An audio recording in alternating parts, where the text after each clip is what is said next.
പ്രേമത്തിൽ ജനിച്ചു, പ്രേമത്തിൽ ജീവിച്ചു, പ്രേമത്തിൽ അവസാനമുള്ളതാണ് ഈ മനുഷ്യജന്മം. അത്തരം പരിശുദ്ധമായ പ്രേമത്തിന് അവസാനമല്ല. ആ മഹത്തായ ലക്ഷ്യത്തെ ഓർമ്മിപ്പിക്കാനും അത് സാക്ഷാത്കരിക്കാനുമുള്ള മാർഗമാണ് ഗുരുശിഷ്യ ബന്ധമെന്ന് പറയുന്നത്.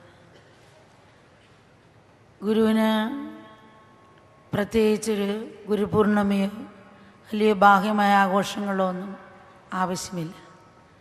ബാഹ്യമായ ഒന്നിലും ആശ്രയിച്ച് നിൽക്കുന്നതല്ല ഗുരുവിൻ്റെ സന്തോഷവും ആനന്ദവും.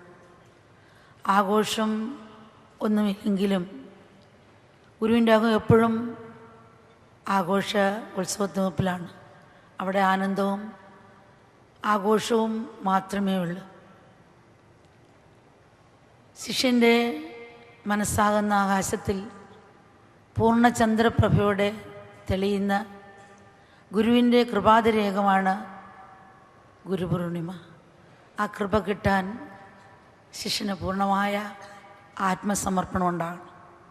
ആ സമർപ്പണം വല്ലപ്പോഴും ഒന്ന് വന്നു പോകുന്ന ചിന്തയോ അല്ലെങ്കിൽ ഓർമ്മയോ അല്ല.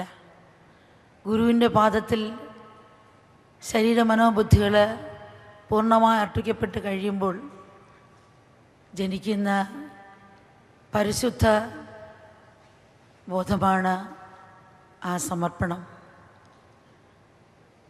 അവിടെ അത് പ്രേമഭക്തിയുടെയും നിസ്വാർത്ഥതയുടെയും പരമോന്നത ഭാവമാണ്. അത് ജീവിതമാകണം. ശിഷ്യനതിൽ ജീവിക്കണം.